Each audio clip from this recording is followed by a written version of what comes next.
Em instantes, daremos início a mais uma entrevista do canal de podcast O Marqueteiro.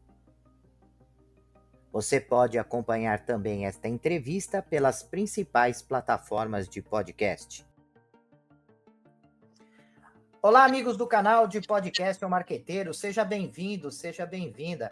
Hoje nós vamos falar sobre estratégias para entender e engajar o consumidor no varejo. Para tratar desse assunto, nós convidamos a Fátima Merlin.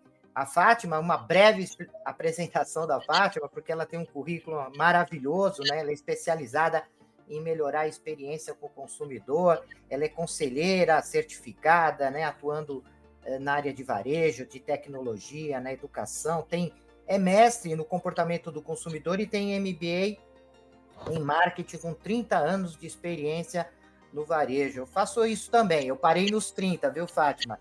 Eu até falo que eu tenho mais de 30 anos de experiência, mas ela tem um livro que é Comportamento do Consumidor no Varejo. E por isso que nós convidamos a Fátima para bater um papo com os nossos ouvintes. Obrigado, viu, Fátima, pela sua presença. Eu que agradeço, uma honra estar aqui falando sobre esse tema que é minha paixão, né? E contribuindo aí para que a gente, na verdade, quando a gente discute sobre isso, até nós mesmos aprendemos mais, né, Zenoni? Então, um prazer estar aqui com vocês. Bom, Fátima, eu queria começar, né? Primeiro dizendo que acaba sendo um tema monstruoso, né? Que nós poderíamos dar um curso sobre isso, porque falar de varejo não é uma coisa fácil, porque varejo pode ser muita coisa, né? Varejo tem lojas físicas, tem lojas online. Segundo o que se convenciona sobre varejo, qualquer empresa que vende para o consumidor final podemos considerar como varejo. Então, isso abre um leque monstruoso de possibilidade. Fora que tratar sobre comportamento do consumidor também não é uma coisa simples, porque nós estamos vivenciando um momento onde várias gerações estão no mercado consumindo, geração Y, Z, enfim, são várias gerações e com comportamentos de compra completamente diferentes, principalmente agora após a pandemia, né? Que mudou muito o comportamento das pessoas com relação às marcas, com relação às empresas. E no meio de tudo isso entra o nosso tema, que é falar sobre marcas, como é que as marcas, né, podem criar essas conexões emocionais com os consumidores, né, e focando no varejo. Eu queria que você tentasse, né? Eu te coloquei numa situação complicada, porque é algo extremamente abrangente, mas que você falasse um pouco dos seus estudos relacionados a esse tripé, né? Marca, varejo, consumidor. Sabe que até pouco tempo atrás, minha vida foi tentar vender estudos, pesquisas e estratégias eficazes ali para justamente melhorar a experiência do consumidor no ponto de venda do shopper, né? Seja o ponto de venda físico, seja o digital, enfim.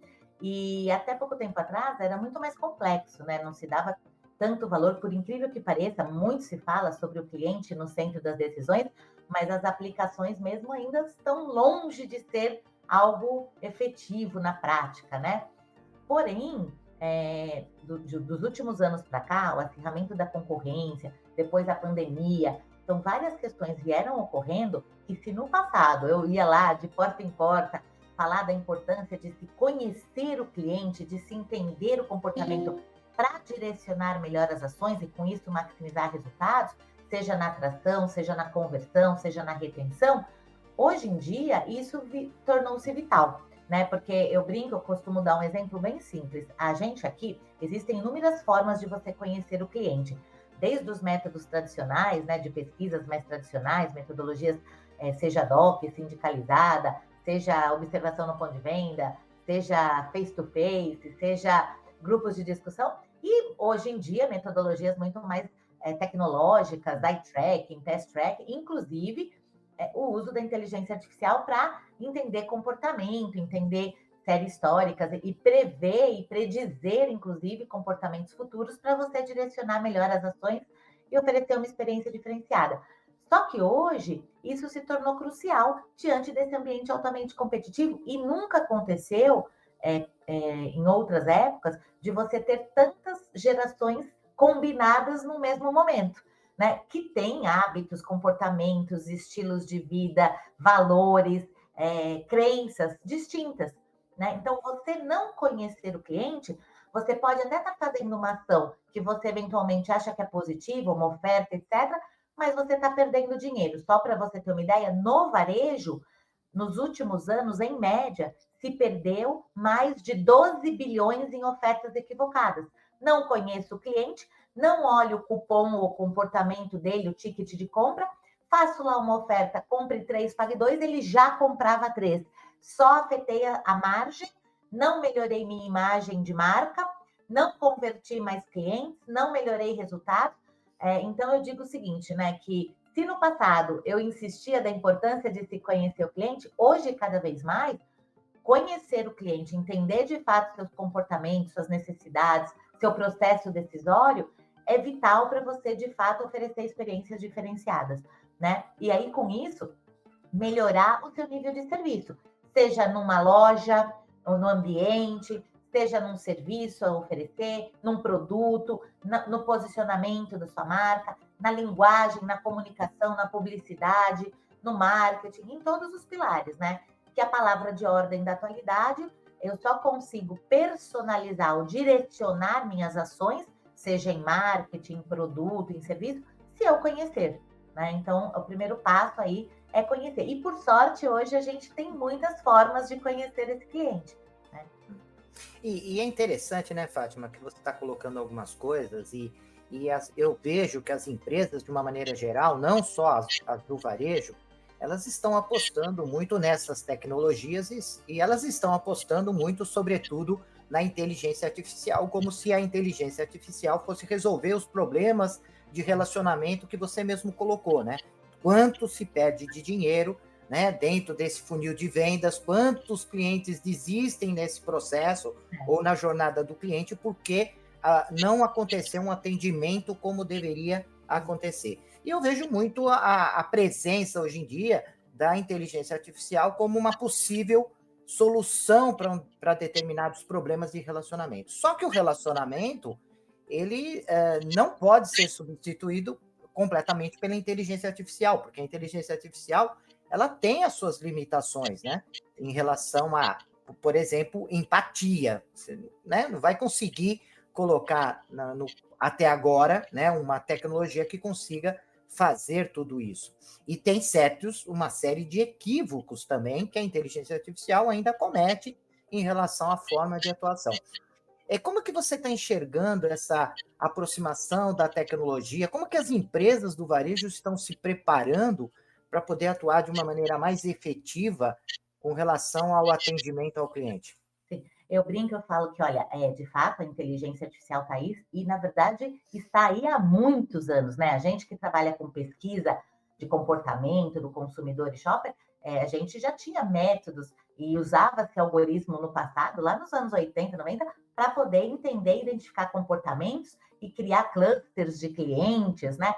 Usava-se estatísticas diferenciadas. Era uma forma mais caseira, digamos assim, mais manualizada, mas já acontecia. Então, eu vejo a inteligência artificial, sem dúvida nenhuma, como um meio muito importante, mas que vai caminhar junto com a questão das pessoas, né? Porque eu brinco, eu falo, sobretudo no varejo, eu falo, o varejo é feito de gente para atender gente, e a gente, então, precisa entender de gente, né? E ter toda essa questão de relacionamento. E quando a gente fala na experiência do cliente, é uma jornada que tem um pré, um durante e um pós.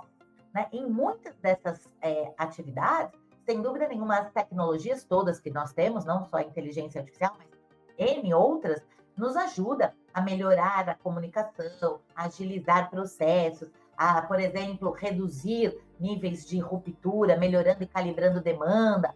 Mas tem um pilar importante que às vezes a gente vem vivenciando, negligenciado, que é o lado de pessoas.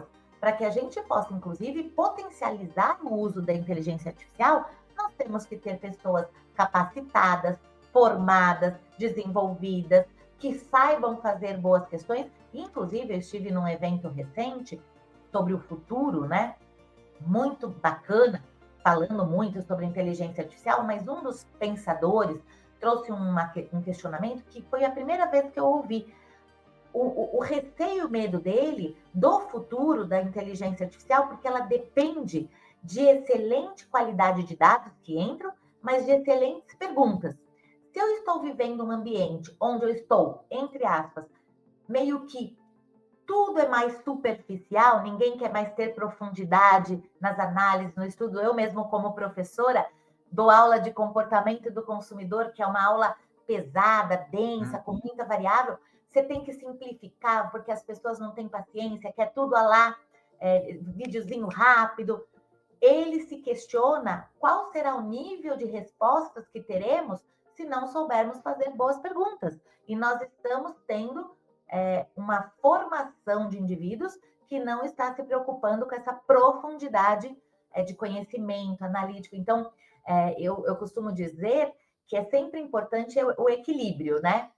Sem dúvida nenhuma, até no meu dia a dia, né? A tecnologia nos ajuda em agilizar processos, em melhoria, em qualidade, uma série de vertentes. Mas nada supera a relevância do ser humano no que diz respeito a comportamento, ao relacionamento, à inteligência, a saber fazer boas questões, né? Então, eu vejo que é um caminhar conjunto, onde sim temos que investir e estar antenado a tudo que tem de novo das tecnologias, mas sem negligenciar, eu falo o básico bem feito, né? Porque nada mais inovador que o básico bem feito e cuidando das pessoas, desenvolvendo pessoas também, para poder ser capaz, inclusive, de usar e saber transformar o dado que pode ser gerado ali através da inteligência artificial, por exemplo, em ações direcionadas, porque eu tenho muitos clientes que têm tecnologias brilhantes em várias frentes, mas não tem ninguém capaz de transformar aquilo num direcionamento, num marketing mais direcionado, numa comunicação mais conectada com a linguagem do cliente, num produto mais personalizado, diferenciado, né? Numa integração de canais, por exemplo, né? Então, sem dúvida nenhuma, a tecnologia nos permite métodos mais rápidos, ágeis, práticos, otimização de processos, uma série de benefícios super relevantes. Mas nada substituir também o ser humano. E ele precisa ser cuidado também para que a gente possa ter, de fato, essas estratégias eficazes, mas alguém aplicando, implementando e gerenciando as mesmas, senão elas não vão acontecer, né? E você toca num assunto que eu também venho falando há anos, né? Eu, desde quando lancei o livro de CRM em 2001, né, foi o primeiro livro brasileiro de CRM, eu já falava que o grande desafio era transformar, né, o bando de dados em banco de dados, né? Porque bando de dados é fácil. O problema é você transformar esse bando de dados em informação, em conhecimento, e que possa ser aplicado no negócio, e esse aplicar no negócio é algo que traga benefício real para o consumidor, porque benefício você pode oferecer, mas o cliente valida esse benefício? Valida, exatamente. Né? Essa é uma questão, porque fazer um monte de benefício você pode, você tem aí uma Porto Seguro que te oferece um monte de benefícios para você fazer o seguro do seu carro, mas as pessoas validam esse relevante para você? É relevante, né? Exato. É uma questão. Você sabe que eu costumo dar um exemplo, a gente tem um estudo aqui que a gente faz a cada 2 anos, que leva em conta a atitude do consumidor no ponto de venda.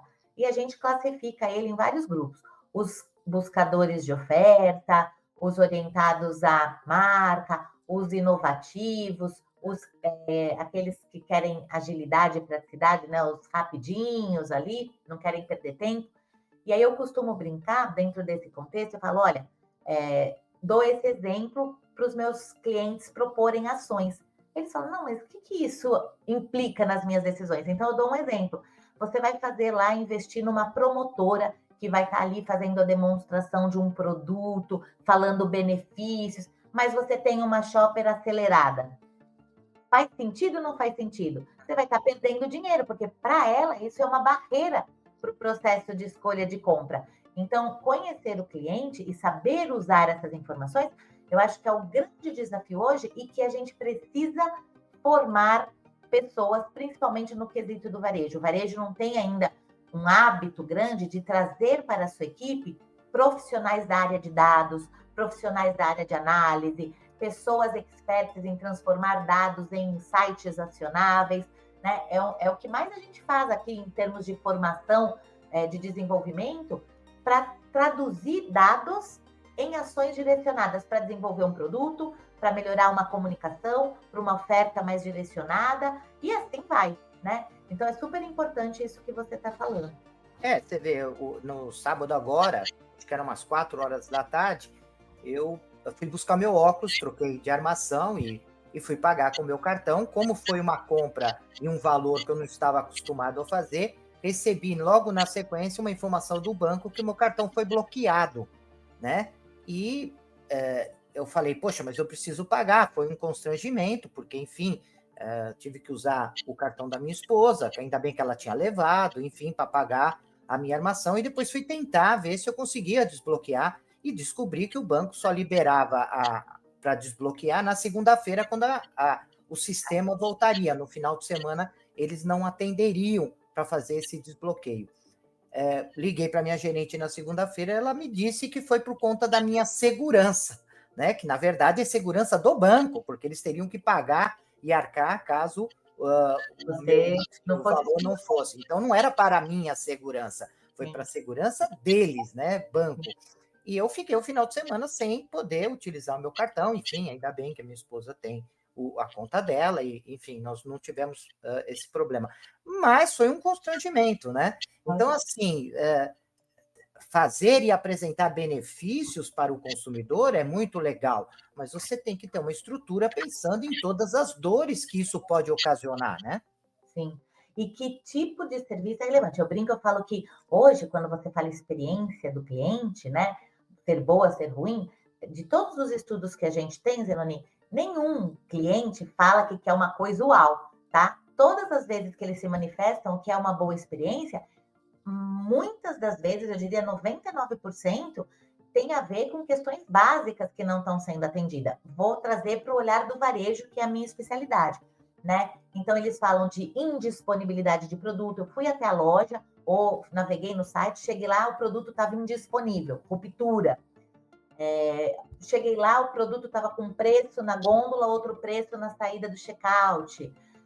O meio de pagamento não aceitava tal cartão, estava errado. Então, são várias questões durante a jornada, desde a navegação, desde você buscar a facilidade, a praticidade e etc e tal, no que diz respeito à jornada, à busca, né, a pré-compra, durante a compra e também o pós.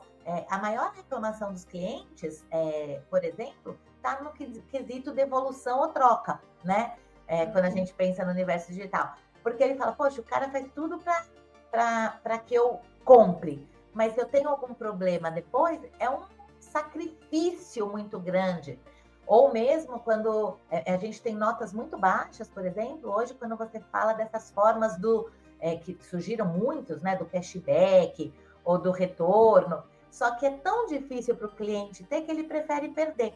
Você tem que baixar o aplicativo da empresa, você tem que entrar, você tem que fazer, tanto passo a passo que o cara fala, gente, então não é uma coisa que é para eu ganhar de fato, né? Para dificultar eu ter o acesso. Por que não pode ser direto ali no caixa ou de uma forma rápida? Não, obrigando o cliente a ter um processo tão complexo que ele não se sente confortável, né? Então, quando a gente vai estruturar um processo de relacionamento com o cliente, você tem que pensar na facilidade do cliente. E às vezes eu escuto assim, ó, não, Fátima, isso daí dificulta a operação da loja. Eu falo, mas peraí, você prefere dificultar a vida do cliente? Mas veja bem, tem um custo. Óbvio que tem um custo, mas você quer o quê? E depois fala que é o cliente no centro das decisões.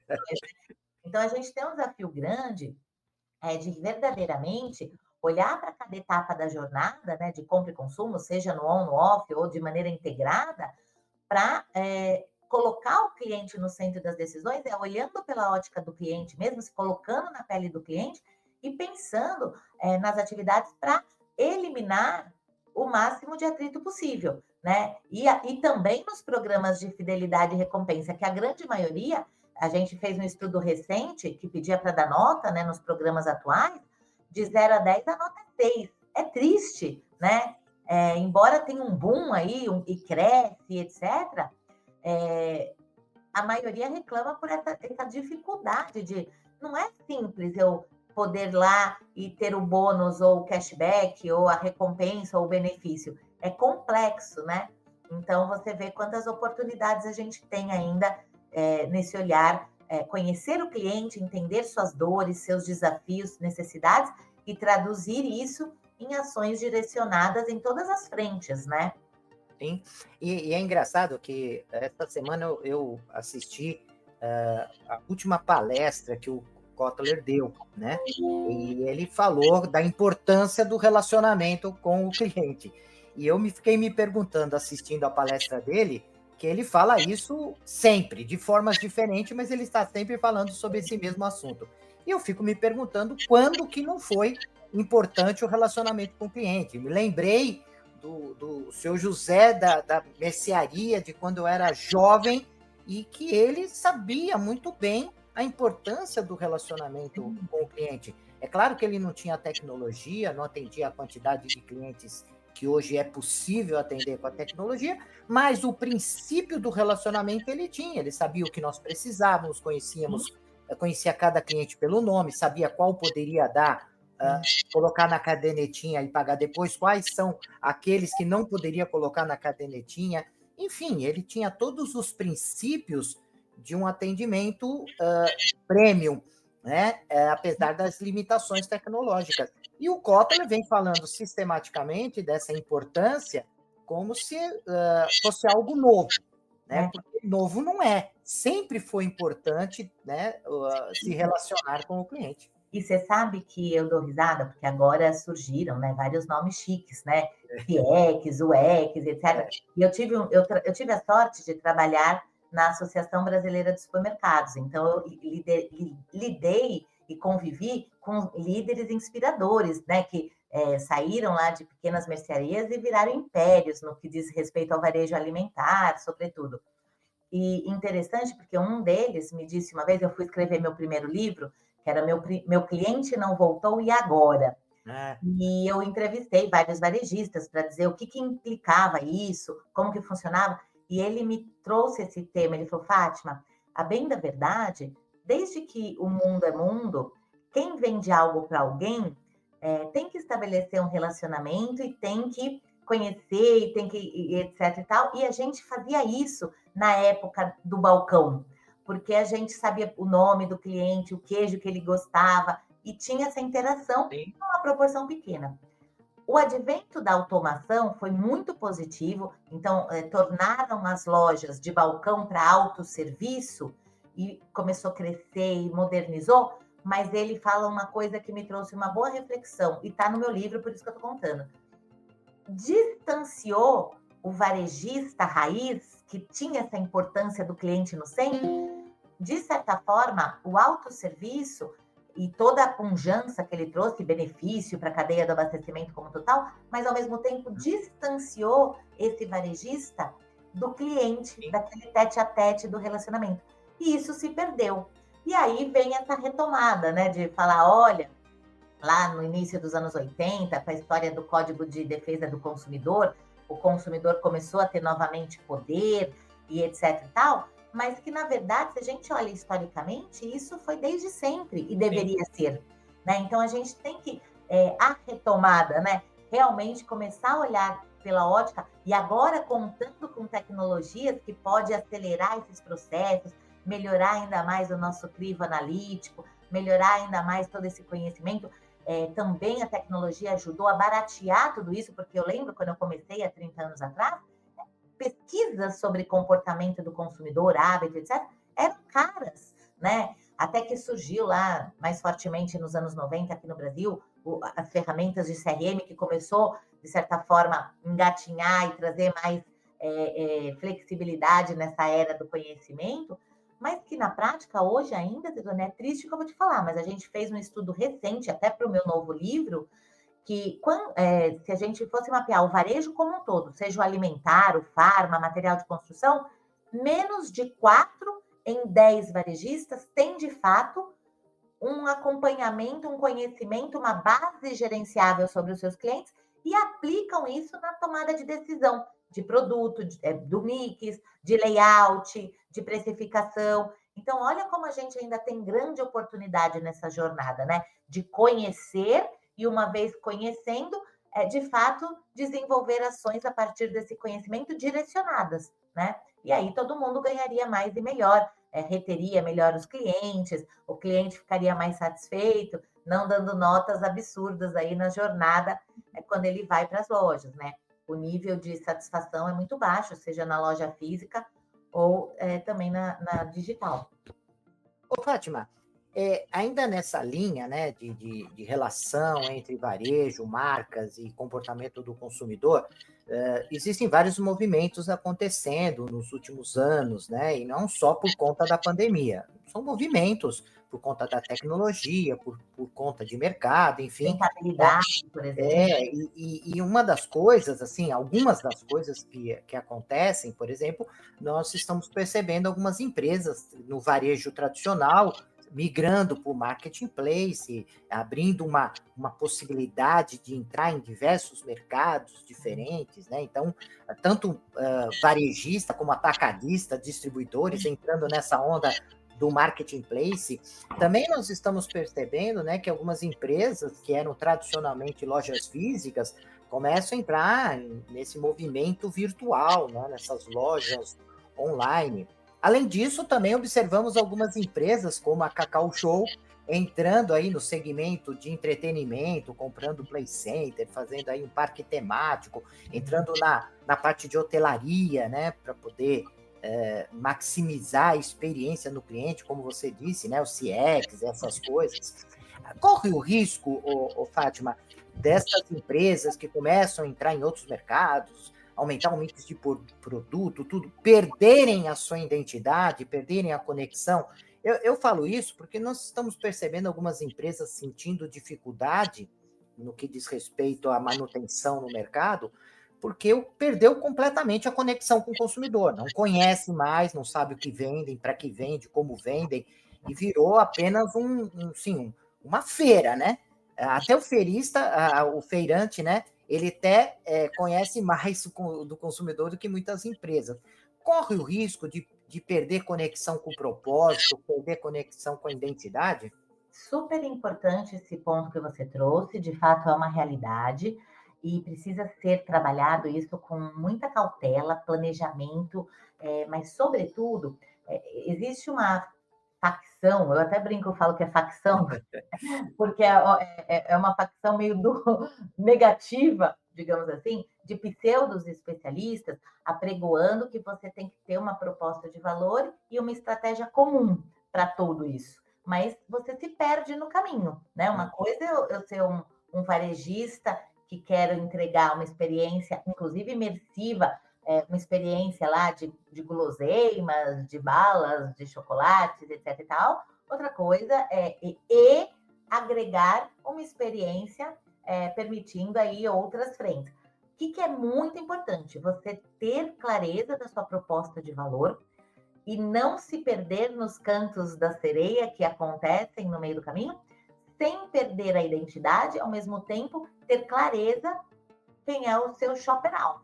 E se eles se conectarem nos diferentes serviços e produtos, melhor. Mas você precisa ter mais do que um planejamento adequado, uma execução efetiva e uma gestão efetiva de tudo isso para você não perder a sua essência.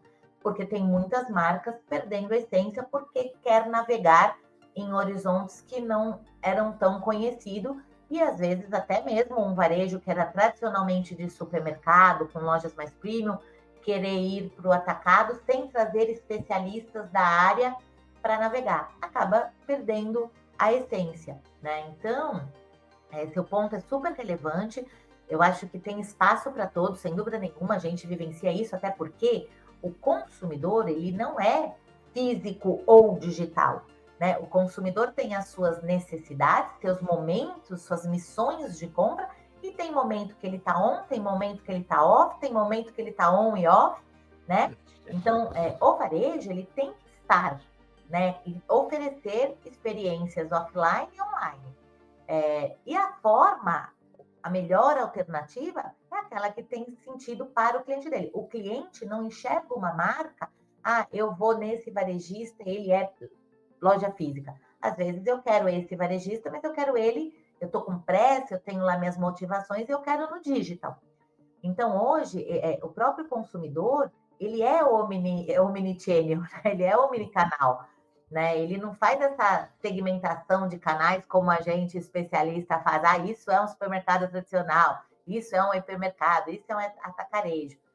E dentro desse contexto, a gente acaba tendo, sim, que ter uma experiência também, oferecer para ele uma experiência multicanal. Mas primeiro que tem que ser integrada, né?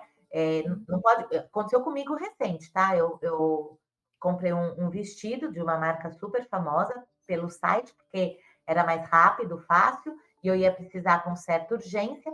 Quando chegou, ele veio todo defasado, era para uma festa. E pelo site, para eu trocar, demoraria, eu ia perder a festa. Eu fui na loja. A menina falou: não, desculpa, carérrimo o vestido, tá? Não é qualquer coisa. E a menina falou: desculpa, mas você comprou no site, a gente não troca aqui na loja física. Aí eu falei: como não? Não, porque não tem nada a ver com a gente. É um marketplace, você tem que trocar lá. Eu falei: mas eu não vou conseguir usar o vestido. Problema, não posso resolver. Né? Então, isso não pode acontecer, porque você tá. Nunca mais comprei naquela marca, ainda estou falando mal dela, não estou falando citando aqui, mas já para todas as amigas, eu falei: cuidado, porque o site não está conectado com a loja física, é um fornecedor terceiro, e aí se perdeu a experiência de compra. Né? Então, a gente tem que permitir que o cliente possa fazer essa interação, integração entre as ofertas que a gente tem, e não se perder no meio do caminho das estratégias, porque corre-se um grande risco, né? Você perder aí a sua essência e aí você vai cair no descrédito para o consumidor. Mas nós estamos na era da omnicanalidade, da multicanalidade, de experiências imersivas. Então, cada vez mais você vai para uma loja, dependendo do momento, dependendo para quê, tendo uma experiência imersiva, você vai ser positivo, né? E aí tem que olhar para todas essas vertentes, mas sem perder essa essência que às vezes a gente acontece de cair num canto da sereia lá e acabar não oferecendo uma experiência positiva, um relacionamento duradouro, porque a gente ganha mais dinheiro quando a gente vende para os mesmos clientes, né? Não ficar toda hora atraindo novos. Pois é. Fátima, nós chegamos ao final, né, do nosso bate-papo. Passa muito rápido, eu sei. E eu queria dizer que, assim, maravilhoso. Você nem sabe quanto tempo eu gostaria, já estava querendo fazer uma entrevista com você, já tinha tentado, acho que o ano passado, você me respondeu dizendo que estava naquela época complicado, não dava para poder se dedicar a essa entrevista, mas sempre mantive o contato, sempre acompanhei o seu trabalho no LinkedIn, e era assim, um desejo meu. Falei: poxa, eu preciso ainda entrevistar essa pessoa, preciso conhecer essa pessoa. E foi uma entrevista deliciosa. Gostaria, antes de mais nada, agradecer o espaço, né, que você está cedendo aí para os nossos ouvintes, falando da sua experiência, né, falando do seu apresentando o seu conhecimento. E queria deixar esses minutos finais para que você pudesse falar do contato, falar do teu livro, enfim, falasse com os nossos ouvintes. Bom, primeiro eu agradecer, para mim é uma alegria. Eu peço desculpas pelo atraso em falarmos, mas minha vida é uma loucura. E então agradeço demais a sua insistência e estou muito feliz pela oportunidade. Na minha jornada aqui, a minha experiência é com o comportamento do consumidor, mas traduzido em ações práticas para melhorar a experiência dele. Então, 80% do meu negócio está olhando para essa jornada do cliente em aplicar isso no gerenciamento por categoria, que é justamente garantir o produto certo, com o preço adequado, posicionado corretamente nas gôndolas, ou na loja física, ou nos sites ali no virtual. A gente faz muito GC também para o e-commerce, né? E dentro desse contexto, eu tenho 5 livros publicados. O meu cliente não voltou e agora, que ele ficou badalado aí, porque ele traz um pouco toda essa jornada da importância de conhecer o cliente, como conhecer todas as possibilidades. e com casos práticos, né, de quem fez, o que fez, como fez, o que deu certo, o que deu errado. Então, ele é uma bíblia, assim, um manual, digamos assim, de boas práticas, vale muito a pena. O Shoppercracia, que ele traz o passo a passo do GC, também sempre com bastante caso prático. O Varejo Conectado, Decisões Orientadas por Dado, que ele traz um pilar mais dessa coisa que a gente discutiu até, né? De como que eu traduzo o dado em ações práticas direcionadas mais para as áreas que eu domino, que é comercial e marketing, mas fala-se de indicadores, como usar, para que serve, com experiências também, entrevistas com vários varejistas. Tem um também que fala sobre experiência de compra em coautoria, falando essa nova era aí do CX e tudo mais, né? Que eu brinco, eu falo, é um nome bonito para aquilo que deveríamos fazer sempre, né? Que é colocar o cliente no centro das decisões. E também um sobre conselheiro estratégico, também como coautoria. E adorei estar aqui, espero que vocês gostem também do papo. Quem quiser saber mais, tem bastante coisa publicada minha no meu LinkedIn, só procurar lá por Fátima Merlin. No Instagram também estou lá, @fatima.merlin. O nosso site, a empresa é Connect Shopper. E tenho também alguns vídeos, não muitos, alguns vídeos no YouTube de palestrante Fátima Merlin, trazendo um pouco sobre GC, sobre cliente. Então, seria um prazer tê-los aqui também comigo nas minhas redes sociais. Maravilha, e também, caso vocês tenham alguma dificuldade, não vão ter, porque a Fátima é extremamente acessível no LinkedIn, também tem aqui o nosso contato, tem aqui o QR Code, que vocês podem entrar em contato com a nossa central de relacionamento, e qualquer mensagem que chegar para a Fátima, eu encaminho, que eu tenho o contato dela, né? Eu vou direcionar. Fátima, mais uma vez, muito obrigado pela entrevista, né? Eu espero que outros temas possam ser tratados, né? Já fica aí aberto o convite. E, prezados ouvintes, até o nosso próximo encontro. Até lá. Até lá, obrigada. Deixe seus comentários, sugestões e opiniões. E aproveite e se inscreva no canal.